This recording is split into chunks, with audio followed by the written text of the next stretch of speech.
Before we get started, we also do this. It's a tradition. General Ernie Audino here. If you could read those two cards. Two cards. And then you have to explain to us, please, which one resonates most with you. All right, what it leaders means. understand that little things make big things happen. So that's one of the cards. Mm-hmm. Okay. And leaders are the chief strategists and set the pace. Let's see. Yeah.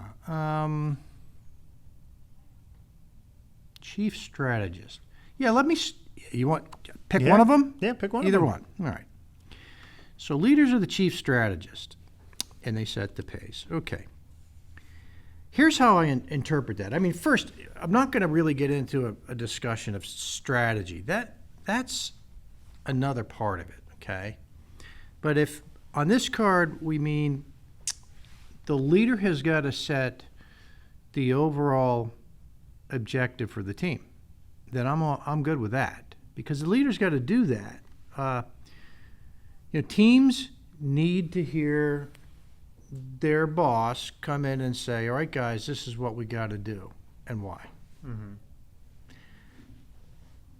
That charts the course ahead. And when I say that, I will use an example of the opposite of that. I mean, it's a necessary opposite. And so on one hand, you've got leaders, and they've got to chart this course ahead, this objective. The other, you got managers. They're not the same thing. Sometimes people share roles across that boundary, but they're not the same thing. They're two essential parts maybe of the same coin, two sides. So managers deal with the now, with the known, right? And theirs is a pursuit of, dare I say, efficiency, right? They've got to account for the known. Mm-hmm. The leaders look out into the fog ahead, and the best of those leaders have this uncanny ability to discern the optimal path. And I illustrate this sometimes with an example. I'll go, all right, I could take just about anybody, Mm-hmm. and stick them down into the bottom of a ship. I guess that's where you would put them, and teach them how to steer that ship, right? If you turn it this way, it goes left. If you turn it that way, it'll go right. If you keep it like this, it goes straight ahead, right? And I can put just about anybody down there, and I'm sure they could get that ship to turn left. I'm sure they could get it to turn right, maybe go straight ahead. They will never get to where they need to go, though, because that takes the captain up top, and he is looking out ahead and charting the course, right? So two different things. That ship is going to have people who have management responsibilities, but they are dealing with the stuff they know, and it is a function of the pursuit of efficiencies. You got to have that. But the leader, his function has everything to do with effectiveness. You have to achieve something, and that's the province of the leader. Wow. I think that's the best explanation we've had of any card. I don't know. Well, we want to get started with this in honor of what you do. We wanted to say contact, contact, contact. We are joined by Warlord 6, General Ernie Audino. And I know I speak for them as well, and we got to get them microphones, because it is such a huge honor, and always a big thank you to always just learn from you, and you give us your time. And we've spent a lot of time with you now over the course of, I don't know how many weeks it's been, 7, 6? Hey, we've done 13 shows. Shows about 3 months. 3? Yeah, Okay, I've so loved yeah, it. 3. I love working with you guys. 3 months, and we have learned so much. So this is a huge honor, and thank you for your service. Thank you for your time, everything you continue to teach us. So for you to just give us your time to come on this podcast, huge thank you. I learn a lot from you guys, and it's That's hard to imagine. A but blessing. that's nice to hear. It is a blessing for me to be working with you guys and to see your dedication and your motivation and your pursuit of purpose and the way you sacrifice for others. I mean, every time I'm here, I see it. When I'm on the phone with you guys, you're talking about stuff like that. And Yeah. It's good to see that in people. Well, we love that. I think one of the things we all do really well is we ask a lot of questions. That's why we wanted to start this podcast. And also, we know how to surround ourselves with really amazing people, people that are better than us, smarter than us, so then we can learn from them and hopefully follow their footsteps. So you're one of those people who've paved an amazing way for us, and hopefully we continue to make you proud. And by doing that, with this show, we wanted to really highlight your story, your journey. And that goes all the way back to your story. West Point, it seems like when we really get to know where it all started for you, but I'm sure there was things that took place way before that that made you the man you are today. So when you look back at your life, when it all started, is West Point the focal point that started it all for you, that shaped you, or does it go further back? Well, obviously, I mean, it goes back to when you're a kid, right? Yeah. And some of the influences in your life. But I knew early on I wanted to go to West Point. I don't know, I guess it was 10, I was 10 or 11, maybe 11, 10, 11. The family had done a picnic out in West Point, at West Point. And at the time, I didn't even know what it was. Mm-hmm. We had driven to New York to go visit one of my father's cousins who was living there at the time, and he went on to be a real example for me in terms of, and really a motivation to serve as a combat leader. It was this guy, my father's cousin. But before I tell you a little bit about him, because he was very important to me, going to West Point, we were visiting my cousin, and we went to West Point because he was living, out in town. And anyway, we did a picnic there. And I'm 10 years old, 10 and a half years old. And I see all these cannons out at Trophy Point, and I'm like, these are real cannons. I've never been close to a cannon before. That's pretty cool. And then, I saw the cadets walking around, these students, with carrying rifles. The students get to carry rifles. Wow. So this really fascinated me, and it just stuck with me. And my cousin was a personal example of something that inspired me. So he was an Italian immigrant. He enlisted during World War II, infantry. He chose infantry. Fought in World War II, fought in North Africa, fought in Sicily, went in on D-Day. Oh my goodness. First wave on appropriately named Red Beach. He was in the 16th Regiment of the 1st Infantry Division. Fought all the way through Germany. He got 3 Purple Hearts in Germany. Yeah. And he's a humble guy. Yeah, I mean, I learned most of that stuff through a book that came out. And he happened to be in the book. And then I called him after this book came out. It was a book that had come out in commemoration of the 50th anniversary of D-Day. And by the way, let me back up. This cousin was somebody who eventually moved to Ohio, settled there, and I would call him even as a kid, a couple of times a year, just talk with him. Anyway, I called him when that book came out. I say, hey, Johnny, I got all your stories out of World War II, but I don't know what you did in Korea. I'll never forget what he said to me. He says, well, and he was kind of a quiet guy. He goes, well, that was a long time ago. I got my 4th Purple Heart. 4. That's insane. And I got a battlefield commission. And then he said, because it's long ago, I assume it's no longer classified. And when he told me that, I reached for a pad of paper and a pen. Well, I don't know what he's going to tell me. He started telling me about a mission to infiltrate into Pyongyang ahead of the invasion. Yeah. I won't get into the details of it, but it's fascinating. But it included his teams spending the night inside Kim Il-sung's house, the North Korean leader. Yes. Spent the evening in Kim Il-sung's house. The house had been evacuated because the North Koreans knew there was an invasion coming. And Johnny and these other teams had gone in on missions to secure specific items of strategic intelligence value. Anyway, he gets into the house. So years later, I'm a major, and I'm in the Pentagon, and I'm like, I got to find information on this mission because I've never heard anything about it. I started digging. It took me a couple of months, and I'm tracking leads, and the Pentagon really didn't have much.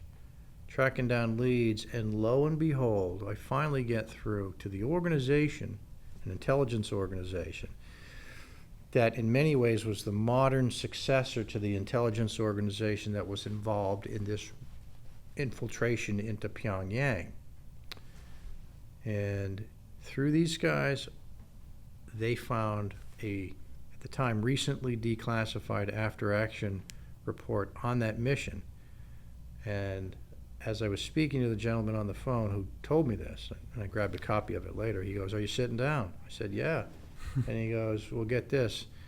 It says, "And one team spent the night in Kim Il-sung's house." So my cousin wasn't blowing smoke at me. No. That's the truth. But anyway, he was a real inspiration, and he was a humble guy, and he didn't ask for a lot out of life. He led a very humble life, and yet a life of real meaning as far as I could see.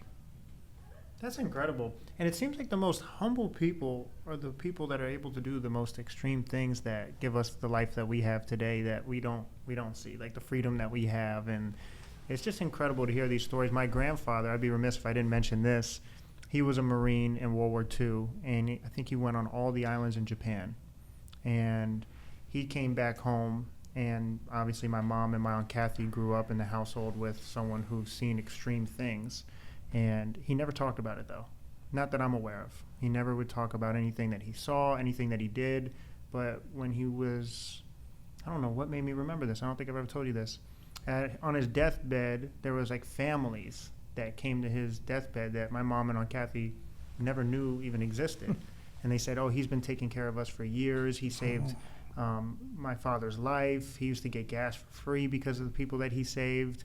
It was unbelievable, and it's just you don't know it because that's not something I guess you brag about, but it's unbelievable the things that you guys have done. Well, I don't know, but you know that what you just described as a gentleman who had served something bigger than himself, served purposes bigger than himself. He probably lived, in accordance with his own conscience, right? It was a bit of a self-discipline, and when you focus on those types of things, these noble virtues, it brings you a tranquility.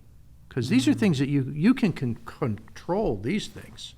That you've got control of things like, your own self-discipline or your sense of justice or your level of courage, and your pursuit of truth. Right? You can control those things. But there's plenty. I mean, and when you do, that gives you a peace and a tranquility. There's plenty out there you can't control. You don't need to obsess on that. Right. It's a waste of time. So I know it would be it'd take hours to tell your whole story and all the experiences you've had. So I'm going to try to highlight some of the key things. And West Point obviously seems to be a big thing we've talked to you about. And every time we hear a different story about West Point, it just gets more fascinating. So how would you explain, in a nutshell, your experience at West Point and the things that you learned and how it influenced the rest of your career? Or the role it played in that? Oh, well, first, you learn about yourself, right? Because the academy doesn't just teach you about leadership. It puts you into positions where you must lead. It presents to you challenges every day. It assigns to you responsibilities to accomplish every day. And then it gives you the freedom of maneuver, let's say, the authority to act in your best guess, let's say, best assessment to accomplish that, whatever that responsibility is for that day. And you fail. You succeed sometimes. But you're really learning about yourself, what you can do, what you can't do, what you can develop in yourself. So it gives you kind of that, I don't know, it practical experience. It's the benefit of practical experience. So you have to have both. So anyway, there was that. Of course, there was all the academics. Then there was the camaraderie of my my friends, and it's a camaraderie when you go through a lot of tight wickets together and you face real adversity together. And the standards are really high at the academy. The washout rate was really high back then, really high. And when you go through something like that, you stay so tight and close, like brothers. It's fascinating. And I'll illustrate it with this. Here it is. It's decades after we graduated. But when we get back together for our reunions, they're true reunions. They're not homecomings. It's a reunion for your class, and you get back together, and it's like you never were apart in many ways. And part of it, I think, is because you go through a lot of tight wickets together. You face a lot of adversity just to graduate out of there. Then maybe you all go off to airborne school or ranger school together. You go through those wickets. You get off to maybe your first branch schools, maybe your first assignments together.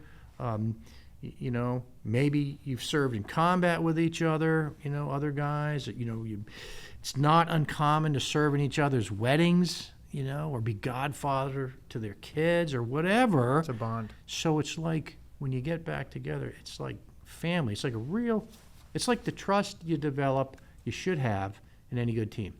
Well, That's amazing. No, you have it in every good team. There's two things I want to run with that, but the first is, what is a good leader? What is leadership? 'Cause I think that's a big topic nowadays, and it's one that people have difference of opinions on or what to look for. So what is leadership to you? Yeah. Well, you'll hear all kinds of different explanations. And that's why leadership books and self-help books, those are among the top-selling books in the United States every year. And everyone seems to think they've discovered the secret to leading people, leading teams, that has eluded mankind since Christ was a corporal, as we said. Okay? There are no secrets to that. There are real principles. But to answer your first question on what is leadership, a lot of definitions out there, but as far as I'm concerned, this is it. It is the art of motivating a team in concerted action to accomplish a common objective. Period. You'll hear all kinds of other goofy things. Yeah. But you have to be given something to accomplish. It's about action and accomplishing common objectives. If you don't have a common objective, that collective purpose, right, then there's no need for a team. And if there's no need for a team, there's no need for a leader, right? These are things that these objectives are large and important, and they're bigger than any one person's ability to accomplish, and that's why you need a team to do it. Right. And so that's leadership. But the art of motivating a team in concerted action to accomplish a common objective. Maybe there's a little science in it, and some people will define it as a science. If so, then I would tell you that there's nothing unknown about it. There's nothing intangible about it. You could just pull out a sheet of instructions, a checklist, and go, if I do this, this, this, this, and this, then I'll have led a team to success. Not true. It's an art. It's like, I'm sure somebody could teach me how to play a violin. I'm sure I could study it. I could understand the science of it, the mechanics of it. I'm sure some dedicated person, a patient person, could teach me how to play a violin, but I would never be a virtuoso. There's a difference between doing it and doing it well. Right. And that's fascinating because even though you can have the intangibles, everyone leads in a different way, it seems like. There's so many different examples of great leaders in history or even in today, but they all do it in their own way, right? It's not one shape fits all. Yeah, we have all kinds of different leaders, but there are common traits they share. Like, good leaders share. It's true. And, one is you've got to be able... Here I am. I'm going to try to list some here, but it's really an endless list. But these leaders have common traits. Good leaders have a universe of common traits that help them lead teams. And one is They have to understand and articulate to the team what that overall objective is. They've got to be able to walk out in front of the team and give that team a clear mission statement, and it's got to include the task, what we have to do, and the purpose, the why. Right? You got, and the more concise you can make that statement, the better it is. You have to communicate clearly to the team what we've got to do and why. You can't just tell them what we got to do, because that would presume you're the smartest guy in the world, that you know how to do it, period. Well, no plan survives first contact with the enemy, as we say. There's unknowns. There are unknowns out there. But when you tell your team why you've got to do it, that unshackles the brilliance of everybody on that team to contribute to finding the best way to accomplish that task. It's fascinating to watch it happen. I mean, you have to be able to do that. And it also tells the team, and it's another trait of good leaders, that that leader trusts them. He trusts them because he's going to have to assign responsibility to them. Right. And then delegate to them the authority to do what's necessary to accomplish that responsibility. He's got to trust them, you know. So you've got to have that, and there's, you know, you've got to care for them. They're your most important asset. You've got to build your team. You have a responsibility as a leader to develop your team. You can't just give them, you know, a mission, a task, and a purpose, right? And the freedom of maneuver, the authority to accomplish. You have to ensure they've got the mastery to do that. You're not asking them something that is clearly impossible for them to do. Right. And it's on you to decide up front, what are the things I need to do to resource them for success? How do I develop them for success? You know, do I need to send them to specific schools to get certain skills? Or do they, you know, are they physically fit enough? And you have a responsibility to develop them. And you also have to have the honesty to them and to your mission to tell them when they're not meeting those standards. Right. And then you got to make a decision. You got to be honest about it. But you've got to also be honest enough to tell them in advance, say, look, here's where you're not performing to the standards we've set. Here's what I think you need to do to get better. And, you know, and here's the time within which you need to do it. You got to revisit that. You have to have your own discipline to revisit that. If you're serious about accomplishing missions, you got to be serious about this part too. Same thing holds true for you. If that team is not accomplishing its objective, its mission, the first order of business is to look in the mirror. Accountability. Did I not provide sufficient guidance to the team? Was I unclear? Okay. Did I confuse them? Did I not resource them for success? Did I not give to them what they need in order to execute this mission to success? Right? Did I not even tell them what success looks like? How the heck do you know when you've succeeded if no one's told you what that looks like? And, right. Yeah. That's an interesting point. As we go back to West Point, if I remember correctly, I believe you told us you were going in there and you had an intention of wanting to serve in combat, correct? That's such a brave thing to do. I don't know how many people can go in or how many people are willing to go to combat and serve their country in a higher purpose. How did you develop that mindset? Maybe it's everything that you talked about leading up to that point, but when you got to that point, or fast forward a little bit from West Point, everything that you learned prepared you for that moment when that time came, correct? And you were, I guess what I'm trying to ask you is, how did you get the mindset of wanting to do something that extreme and being ready for it? Well, as far as, you know, serving in combat, I felt a duty. I mean, someone's got to do it. You know, why shouldn't it be me? And there were others, you know, my cousin who was an inspiration, you know, and a model, and anyway, I did feel his duty. You know, we live in a great country, Yeah. and I tried to be mindful of my blessings, and I also knew, you know, there's bad people out there and evil intentions, and you know, somebody's got to do it. So why not me?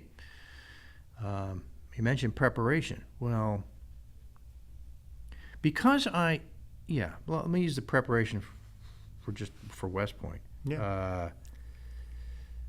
Because I had known from an early age that I really wanted to go there, and thank God I was, you know, ultimately selected. You know, I really spent years learning more and more about this place, about the United States military. I really did. I read about it. I talked with people. I knew they needed physically fit people. You know, you got to be physically fit. Yeah. Yeah. You got to, you know, you really need to strive for excellence beyond just meeting the standard. You know, you've got to be someone of the highest qualifications. You know, you've got to achieve those, because combat is history's most objective test.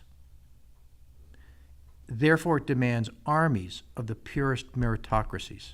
Okay? And if we don't figure it out in advance, the battlefield will figure it out. Who's the best? Right. Okay? And I didn't want to lose on the battlefield. No. Okay.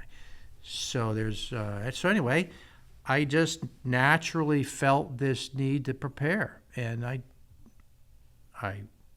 prepared athletically, academically, had outside jobs. You know, while I was in school, tried to juggle a lot of balls at the same time as trying to maintain my grades and, you know, achieve things on the football field or the lacrosse field or whatever, or the weight room. Anyway, and I got picked and I went. But when I got there, my biggest surprise, a lot of people can't understand this. My biggest surprise is I wasn't that surprised. I got there, and because of all of that preparation, I've told people there wasn't anything about the academy once I got there that surprised me. It didn't mean everything was like peaches and cream. Of course. I just knew it wasn't going to be peaches and cream. Yeah. Yeah.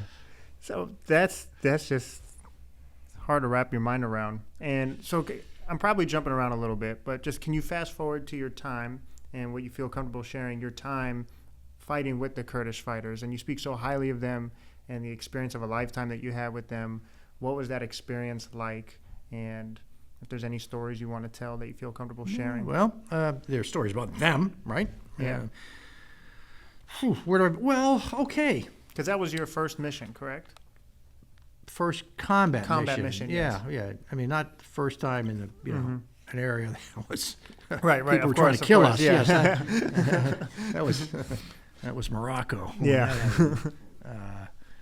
They blew up 4 bombs at our hotel that year, and it was 2003 in Morocco, and we had just left the building, you know. So yeah, we had just left the building. I don't know, 20 minutes earlier, 30 minutes earlier, and 4 bombs went off. So yeah, I don't know. I'm not sure they were targeting us directly, but they're targeting. A lot of Westerners went to this part of Casablanca. Yeah. Anyway, God was watching out for us that day. So Kurds, all right. At the War College, I went to the National War College, and when I entered, I, like anyone else, had heard about the Kurds, hadn't thought much about the Kurds in the United States. But it wasn't a big thing. But I did, because I entered in 2002, and we had just had 9/11. I elected to concentrate in Islam in the Middle East for very good reason. Right. So that became my concentration. But as I got into it, I refined that to more of a study of Kurdish history and Kurdish issues, because one of my professors, this guy named Peter Galbraith, Ambassador Peter Galbraith, and he had been something of a Kurdish scholar. He had snuck into Iraq in 1988 as a Senate staffer. He snuck in there right after the gassing of Halabja, when Saddam Hussein gassed the Kurds in Halabja, hit them with nerve agents, blood agents, and blister agents. Largest chemical strike against civilians. Yeah, 5,000 died that day, and probably 3-4 times that, maimed. Anyway, yeah, he snuck in, and he was responsible for help bringing out the news and helping focus worldwide attention on this great atrocity. Anyway, it was his inspiration, his example that kind of inspired me to really focus my concentration. And then a couple of years later, I find out the Army's going to embed me with the Kurdish fighters, and I like to say that's against all Army logic. Here's somebody who's studied Kurdish history at the War College. As far as I know, I'm the only one who's done that, certainly, at the time as a colonel or general. Yeah. So it's against all Army logic. They should have sent me to Korea. I mean, it starts with the same letter, right? So, right? But no, they sent me to Kurdistan. And anyway, to me, that was a great mission, a great challenge, but it was also a great blessing, because I knew I was going to be embedded with these wonderful people, and I wanted to not miss the opportunity to learn more and more and more about them, and that's what happened. We learned it, under trying circumstances together. But great people, great fighters, and if you go to the Kurdish part of Iraq now, the northern part, they've gone from the object of genocide and a people encircled by wolves in the nations that surround them. And, Baghdad, too. I put them in that list as well of wolves. They've lifted themselves from the ashes of genocide, and they become great allies for us, and they're the defenders of humanity in that area. And they are trying to make today better than yesterday and tomorrow better than today. It's absolutely true. They've seen the worst in humanity. And when ISIS popped up on the scene in 2014, I had already returned back to the States. When they popped up on the scene in 2014, you may remember they popped up around Mosul and started spreading. What did the Iraqi army do? The Iraqi army ran away. The Iraqi army withdrew, and ISIS advanced from Mosul and spread all the way across Iraq to within 60 miles of the Iranian border. It almost split the country in two. And you know where they stopped? Where? In a Kurdish town called Jalala. Because when the Iraqi army ran away, the Kurds in the north, they're Peshmerga, they're fighters. By the way, Peshmerga translates to the English as roughly those who confront death. Wow. Okay, kind of gets right to the point. They were having none of this. They have seen the worst in humanity, and they were not putting up with any of this BS. Mm-hmm. And when the Iraqi army ran away, these guys stepped forward. So they stopped them cold in Jalala. They stopped them along a forward edge of the battle area, FIBA, as we call it, a boundary, a border, 1,000 kilometers long, 600 miles. They kept ISIS out of Kurdistan. And then over that, they began very deliberately, tenaciously expanding the Kurdish footprint, clearing kilometer after kilometer of this ISIS infestation. And there was no war against ISIS or Al-Qaeda in Iraq without the Kurds. And truth is, the black flag of ISIS has never flown for a second on any inch of Kurdish-controlled soil, period. It's never flown. And these are the people I lived with and operated with on the battlefield. Wonderful people. But I'll tell you, they face real adversity. And I'll just give you one example. Yeah, please. One example. So I have, when you're like the 10, 11, we had 10, 11 advisors on my team, plus we had another 10 guys who ran our safe house, embedded in Kurdish north up in the mountains. You kind of become the face of the United States. It was a large, huge part of Iraq where we were, that was in our base area. So, you get invited to, when you're on missions, you get invited to weddings. Sadly, you go to funerals. You get invited to a lot of things, including a lunch from time to time. And there was one of my counterparts, he was a Kurdish intelligence officer, civilian clothes, and gotten to know him pretty well. And he invited me to lunch one day. So we went to lunch in town. And it's a, delicious lunch. And we're talking, and I said, so I said to him, term of respect is Kaka, older brother. I said, older brother, we've known each other for a long time, but I don't know what town, what village you're from. And he mentioned the village to me. And it rang a bell, and I thought, why have I heard that village name before? I asked him, is that in the Jafati Valley? He said, yes, it is. And I said, that got soaked with chemical weapons by Saddam Hussein. He says, yeah. I said, were you there for any of those chemical strikes? He said he was. And he said, the Peshmerga had been fighting the Iraqi army. And the Iraqi army generally had a hard time getting up into the mountains, where the Peshmerga, they really, couldn't really be suppressed up in the mountains unless you dump chemicals on them. It's like a human pesticide. So that's what Baghdad resorted to. Saddam Hussein resorted to dumping chemicals up there in the mountains. So anyway, he said, they were fighting along the base of the mountain, and then the chemicals started going in behind them. And that's where his family was too. So at one point, he said, yeah, I ran back to the village to check on my family, and they had barricaded themselves into, it was a stone building, stone house. And they stuffed rags under the doors. And he said, I got in there, and they're taking shelter in this house, and there were 6 people. And they had, because Saddam had already struck elsewhere with chemical weapons, and that's, in Halabja is where Saddam's cousin Ali Hassan Majid earned his other name, Chemical Ali. Because of these previous strikes, the family had acquired, through probably black market or whatever, 3 protective masks, gas masks. Wow. So they grabbed the masks, and I said, what did you do? Well, we grabbed them, we put them on the floor. And I said, well, what'd you do at that point? He says, well, nobody would put on a mask. I'm like, why wouldn't anybody put on a mask? He said, well, there were 6 of us, and there were only 3 masks.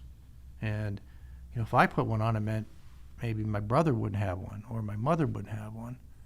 So none of us put on a mask. And I thought about that. Think of that. Here's a family of 6. There are literally chemical weapons falling outside like a poison rain. They've got 3 perfectly good protective masks in the house.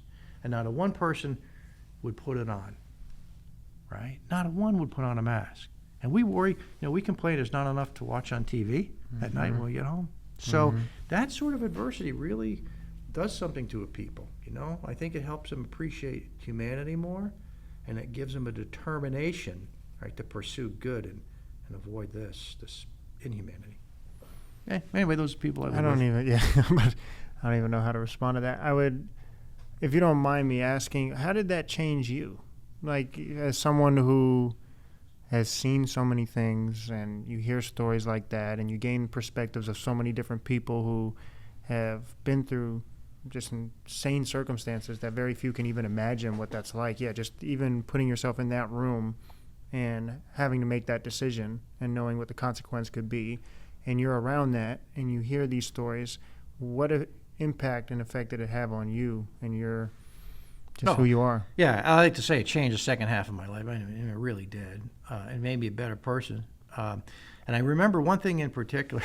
I remember thinking, as I was getting ready to head back to the United States after that year, I remember thinking, wow, I'm never going to get mad about anything else, angry about anything else when I get back to the United States. Well, I kind of failed at that mission. Right? But the truth of the matter is, I thought that, right? We've got so many blessings back here. Yeah. And I have nothing to be angry about. I just don't. And yeah, that time on the ground with the Kurds really taught me to appreciate things so much more and appreciate good people more. It's something that I believe you said to one of your guests, and we'll talk about your show as well, is, if I remember correctly, we were talking about PTSD, and we were talking about just kind of veterans coming home, how you shouldn't feel sorry for them or have pity. They're heroes, and we should celebrate them. Is that something that you wish more people did, is to approach it that way? Amen. You know what? And actually, it's one of the things I get angry about. Yeah. When people, I just don't react well when people refer to veterans as victims. All right. None of us were forced into the military. We all raised our hands. But don't call them victims. Call them heroes, because they stepped forward when you were bravely sitting in an air-conditioned room watching TV. Right. Mm-hmm. They stepped forward. Consider them heroes. But if they're having troubles, I think, amateur psychiatrist Audino here, I think it's because they're having trouble finding another important purpose bigger than themselves to serve. When they're on the battlefield, Yeah. they know they're part of something big. They know that. And all personal interest is sacrificed to the team and the mission. And thank God we do it that way, and we have people willing to do that. And you're part of something big. And in fact, when people are are wounded, for example, you ask them what they want to do next. The vast majority of the time, they want to get back in the fight. You remember one of the guests on the radio show. Mm-hmm. He was on cross-border missions. He was in Mac V SOG on these missions that were deniable missions. If they got caught over there, there was no U.S. government official that was going to admit to that mission, right? So they're out there on their own, deep in enemy territory, Cambodia, Laos, even North Vietnam. And you may recall he got stricken with malaria on this, like in the third or fourth day of this week-long mission. Mm-hmm. He gets stricken, and he is completely delirious. And you recall he had to go through a tremendous trial, he and his guys, right, while they're being chased by Viet Cong. Literally, they're carrying this man on their shoulders, and they finally get him evacuated on the end of a rope hanging from a helicopter, 150 feet below the bird. They evacuate him out of there somehow, and he gets back to the rear, and they get him into treatment, and he recovers. And yet, he could easily have asked for an assignment being the protocol officer at the officers' club in Saigon after that. Mm-hmm. But did he? No, he wanted to get back out on the teams. He wanted to get back out in the field. And they put him on a Mike force. That's incredible. A mobile strike force. And so he went, from the frying pan into the fire. You guys are heroes. No, I didn't do that, but he did it. Yeah, that's what made it possible for us to do what we do. And there's a common theme I'm noticing about you, too, even when you talk about you as a young boy taking out the pencil and pad and writing down notes from what you hear to what you studied in college to asking questions when you're with the Kurdish, is you've been a student your whole life. And I feel like your curiosity and your willingness to learn and ask questions has put you in amazing positions. Now, obviously, some of these positions may not be amazing because you're in extreme circumstances, but it's created the man you are today is just by being curious and asking questions and learning. You're a historian. Well, I don't know what to say. Learning is a great gift and a great opportunity. And I don't want to miss these opportunities It's incredible. to learn. When I was with my Kurdish comrades, after studying their history and their issues professionally at the National War College, right? I was so fascinated by that I maintained my studies on Kurdish history after that, before I even knew I was going to Kurdistan, and finding sources in the English language on Kurdish history back then was pretty tough. I mean, I had to go back to some of the early British explorers in Mesopotamia, find their records, and study that, right? And others.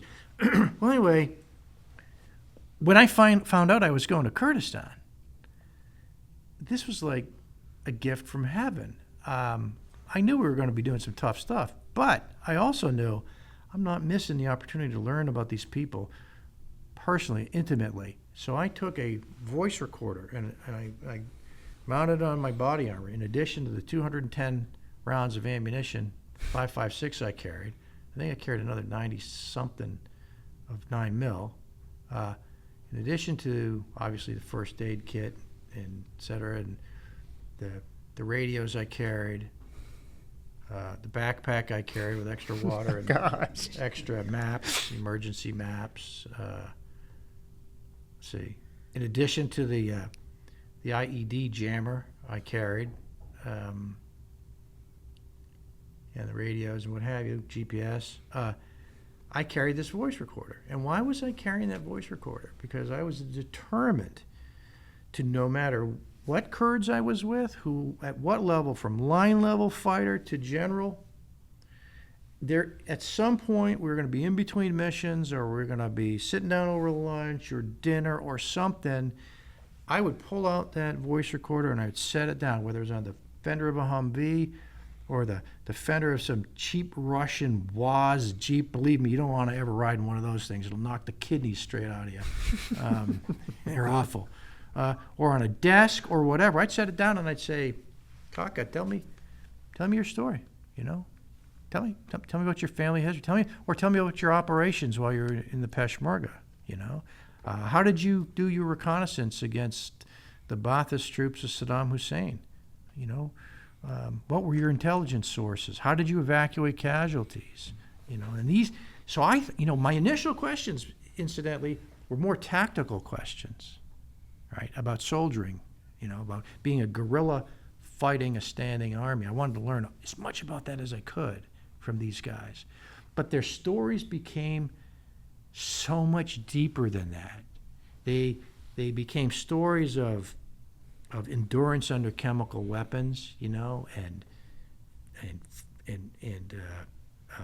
freedom after genocide. These were deep questions of universal importance to humanity, and I wanted to capture these things. And I've got hours of those conversations on record. That's incredible. I'm glad you were able to capture that and keep it. I wanted to ask you, because you talked about when veterans come home and it's about finding what their purpose is, because they're used to being a part of something larger, as you mentioned. You obviously transitioned and served in, as we read your spot report, your mission report. There's so many things you've accomplished and done. How have you been able to transition so well for yourself? Like, you go from seeing such extremes, being on the battlefield and getting that perspective, and then finding yourself in a suit at the Pentagon. What was that transition like for you? And was it hard did you have to build up this patience with dealing with people who don't have that perspective, but yet speak so boldly as if they know everything? Was it easy for you? What was that experience like? How do you go from such one extreme to another? Yeah, well, I hated the Pentagon, as you must know. It's 22,000 people under the same roof, right? Yeah. Thinking it's 17 miles of hallways, right? Yeah. 17 miles of hallways? Yeah, it's the largest office building in the world. Yeah, I don't recommend visiting. No. It's No too many tours. people in one place. Yeah. I'd rather be back in Baghdad. Yeah. Wow. It's probably safer too. But, there's so many long knives in the Pentagon. And at least over in Iraq, you know who your enemies are. Yeah. And you can do something about it. Yeah. All right, I'm joking. But yeah, I mean, it's staff work, right? In the building, Yeah. It's a necessary evil, and you got to do it. So it's like penance, all right? Hey, Audino, you had your fun, man. Get back here now. Yeah. And work on these things, and you learn from it all.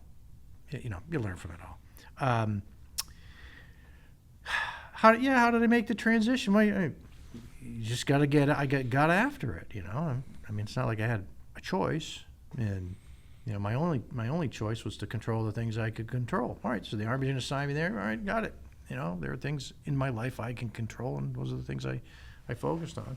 One was trying to do the best job I could. But you mentioned something earlier I want to get back to. I forgot to mention it. You mentioned PTSD, and you may remember we had a man, I think one of the most inspiring men I've ever met, man on the show who spent almost 6 years POW, Viet Cong, and almost 4 with the Viet Cong, 2 at Hanoi Hilton. Incredible story. And remember when he, after being forced marched 57 days from the squalor and the inhumanity, the starvation and deprivation of the Viet Cong prison camps. Forced march 57 days. He gets to Hanoi, and then he says this, and when we, quote, and we got to the Hanoi Hilton, life got a little better. Think of that. Life got better.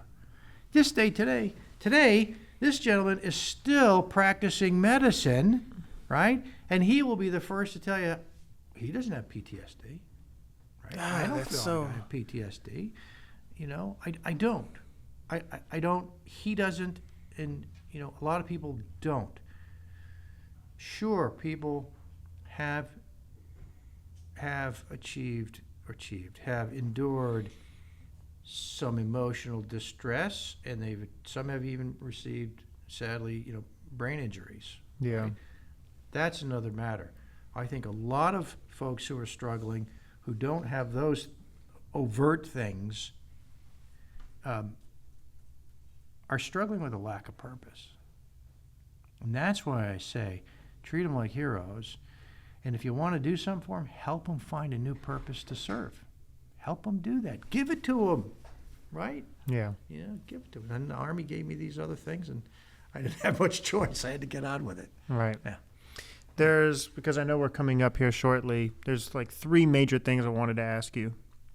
One was, we've asked you this a million times, especially what we're doing with Passion for Excellence, but for those listening to this podcast, I think it's just so fascinating, and I've used it. I don't tell the story as well as you do, but what drives people, the power, the money, or it's serving others. Can you break that down for those listening? Because I think it's fascinating. Well, yeah, let me start with this. Power, money, fame, social status,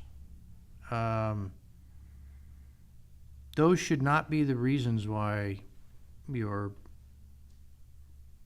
those should not be the things you're pursuing in life. Those shouldn't be your end states. You know, Marcus Aurelius would have said the same thing. Here's a man, one of the few good Caesars, right? Mm-hmm. 5 or 6 of them that we consider the good Caesars.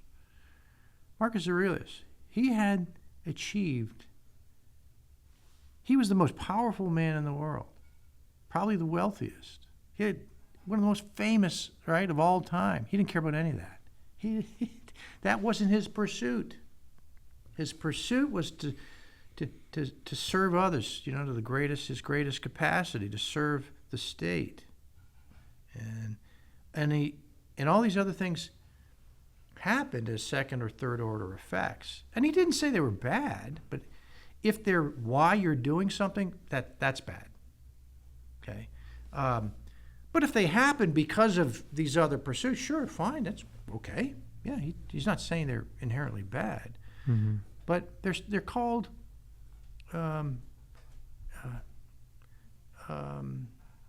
it's like irrelevant externalities. You know, and that a real leader should have an indifference to these irrelevant externalities. You know, it shouldn't be your drive. Your drive is for purpose and meaning, and that's our biggest drive as humans. Mm-hmm. If we want, we can get into that a little bit, but that's the biggest drive. Yeah. Freud was wrong. Freud said it was all about pleasure. That's our greatest drive. That's what Freud said. Well, if that was true, then who is that person? Show me that person who says, if I could only have 30 seconds of pleasure, I'll gladly give up my life. Nobody says that. Oh, yeah, a lot of people die in the pursuit of pleasure. Yeah, that's because no they're one says stupid. That. Okay? But no one goes through that calculus because Mm-hmm. it's ridiculous. Mm-hmm. So after Freud comes along this guy named Adler, and Adler said, well, Freud was close, but it's about power. Well, okay, power's a drive too, I suppose, but is it the greatest drive for humans? Because if it was, then the same calculus would apply. Show me that guy who says, you know, if I could be president for 30 seconds, I would gladly give up my life. Nobody says that. No one. But for something more important than yourself, every single day, people put their lives on the line for others, for things bigger than themselves. And I love to use the example of a family in the backyard. Yep. 4th of July having a picnic, they're grilling burgers and hot dogs and, having a good time. And everyone's having fun. Kids are rolling in the grass, jumping through sprinklers. And Mom looks over and she sees a rattlesnake heading towards her kids. She doesn't even hesitate. She leaps out of that chair. She will throw herself between those kids and that snake and yank her kids out of there as fast as she can.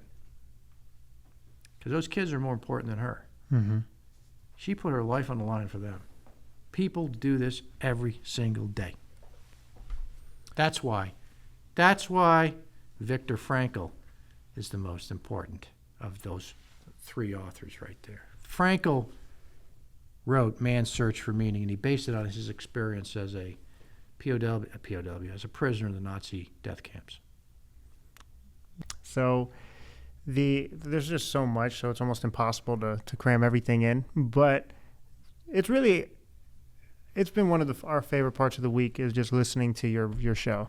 And I see how happy you are doing it, and I see the guest's response to telling their story and speaking to someone who appreciates it and respects it.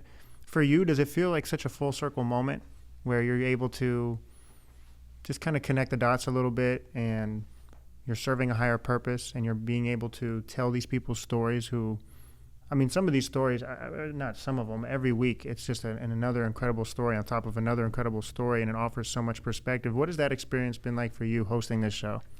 Well, I don't know, if it's full circle, because I don't feel like I'm at the end point. Right. Yeah, you're not the end. I haven't concluded anything. It's an ongoing journey. It's an ongoing mission, and I feel a drive, though. I feel a drive to help them tell that story, that military story, or that, to an audience that really deserves to know more about these people and their stories and their, and their services, because in those sacrifices, I think there's an example of how other people can find meaning in their days. And yet it doesn't sit well with me that Hollywood does this, right? Mm-hmm. If we don't do it, Hollywood's going to do it. I mean, Hollywood's going to do it anyway. So all the more reason for us to bring out these stories, right? This military story, this army story, or whatever, this warfighting story by way of those who helped write that story. And it's an important story. Yeah. So I feel privileged to be able to host the show and help present these guys. The last question would be for those listening. The whole point of why we started this podcast, like we told you in the beginning, is for people that may be similar to us who want to ask questions, get better, and such as yourself, just being a student and learning from people from all sorts of backgrounds. And we're not going to use the title "Making It," but what would be your piece of advice for someone who's looking to become a better person, who wants to be successful in anything that they're pursuing? Yeah. Live a virtuous life, serve a higher purpose. That means sacrifice. That means you sacrifice of yourself, right, to others. And, you do that, you live in accordance with a conscience, you'll find some tranquility and peace in that. You can control some things. You can control, control whether you get angry, whether you get fearful, whether you get greedy or jealous. You can control those things, right? And you should. You can accept those things you can't control. There's plenty of those. The power and the fame, and we talked about that, the status, the opinions of others. Why the heck do you care about that stuff? You can't control it. Right? You can't control it. Don't spend a minute thinking about it. And if you're frustrated, or if you're fearful of something because something might happen, right, out there, okay, it might happen, but it might not, right? And for sure, it hasn't happened yet. So if you're fearful right now, okay, if you're disrupting your tranquility right now, if you're fearful of something that might not happen at all, and even if it does, it's probably not going to be as bad as you think, but if it does, it hasn't happened yet. You're making yourself fearful about it right now. All you're doing is you're dragging this potential fear forward in time to the present so you can be fearful longer. It's insane. Yeah. Right? Keep these things in mind. I think back to Plato's virtues, those 4 virtues: self-discipline, justice, courage, and truth, wisdom, right? Pursue those. Pursue those things. There's nothing wrong with those. It's I don't know, good way to live your life. General Ernie Audino, we thank you. I know Josh and Eugene thank you.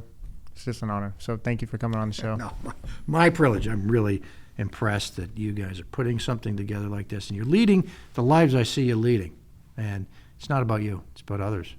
Yeah, 100%. Thank you. Thanks, guys.